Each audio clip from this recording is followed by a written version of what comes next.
Le pasteur Mohamed Sanogo a donné des prophéties par le Saint-Esprit à la traversée 24-25 des églises Vase d'honneur. Certains de ces événements se sont réalisés, regardons. Pendant ma prière, j'ai m'assemblé de voir dans 2 nations, comme vers l'Indonésie et comme aussi vers l'Europe, des volcans se mettre en mouvement et créer de grands dégâts. J'ai vu aussi des tremblements de terre. On poursuit cette édition avec l'un des volcans les plus actifs des Philippines qui est entré en éruption.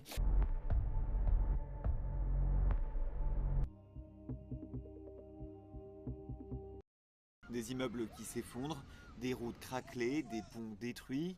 Un violent séisme a frappé la Birmanie ce vendredi 28 mars 2025.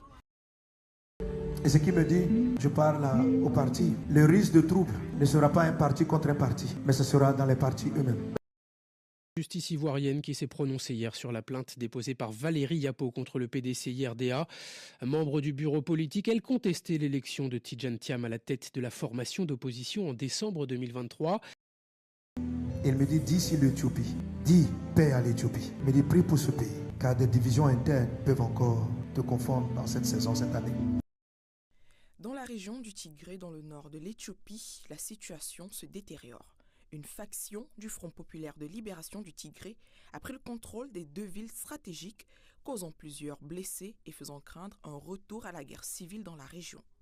Selon le journal Addis Standard, les rebelles ont destitué le chef du gouvernement intérimaire de la province du Tigré et consultent en ce moment les autorités fédérales sur la nomination d'un nouveau président de l'État. Je vais sur la RDC et il me dit de dire, on a encore vu de la richesse et ton refus de te partager feront qu'ils te combattront plus fortement. Et ce soir, on continue à vous parler de la République démocratique du Congo. L'Est du pays est en proie à d'intenses violences, d'intenses combats opposant ces jours-ci les forces de Kinshasa aux groupes armés M23 soutenus par Kigali dans l'Est du pays. Dans le même temps, les processus de paix se multiplient, Doha, Washington et sur le continent également. Il y a d'autres prophéties données par l'apôtre dont on n'a pas encore vu la réalisation et pour lesquelles nous devons absolument prier. J'arrive sur la Côte d'Ivoire. Nous entrons dans une période électorale et certains cœurs ont peur. Mais Dieu annonce la paix. But God announces peace. Dieu annonce la paix. God announces peace.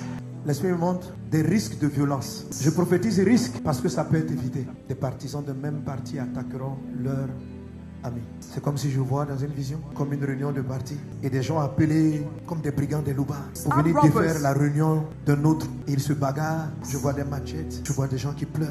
Parce que la colère est montée en interne. Je m'adresse à chaque parti. Nous avons prié, nous avons chassé l'esprit qu'on appelait à l'époque des microbes, qui ont amené les jeunes à prendre des machettes, à se déchirer. Nous voulons prier encore cette année, parce que quelque chose du même genre est en train de se tramer aussi. Comme des jeunes qui se lèvent avec un esprit de violence. J'arrive sur la période des examens. Je ne sais pas pourquoi. C'est comme si je vois une confusion dans la période des examens. Comme s'il y avait un risque où les gens se demandent, mais est-ce qu'il ne faut pas reporter les examens? Je vois beaucoup de choses, d'artefacts, de trucs que la Côte d'Ivoire a perdu. Je vois une grande remise de dettes et de je ne sais pas de quoi qui sera faite cette saison, cette année. Cette année, il y aura un temps de sécheresse et un temps d'abondance. Bon, si tu veux, j'inverse temps d'abondance, temps de sécheresse. Quand l'abondance arrive, et la sagesse et la capacité de faire fructifier. Quand septembre arrive, sois prêt. Dans les mois et les années qui viennent, parmi les jugements qui doivent frapper la terre, viendra encore une autre maladie. La maladie se manifestera comme de la folie. Et ce sera quelque chose comme une épidémie. Je ne vois pas, mais j'ai l'impression que les premiers gemmes apparaîtront cette année. L'année dernière, je vous avais dit de rentrer dans aucune critique contre un homme de Dieu. Ne tombez pas dans le commérage. Et je redis encore cela. Car l'ennemi tentera de salir des hommes respectables qui prêchent la parole de Dieu. Fils et filles de Dieu, tenons-nous à nos postes, pour ne pas que les projets du diable se réalisent, mais que ce soit plutôt les plans de Jésus qui prennent place dans les nations. Prions.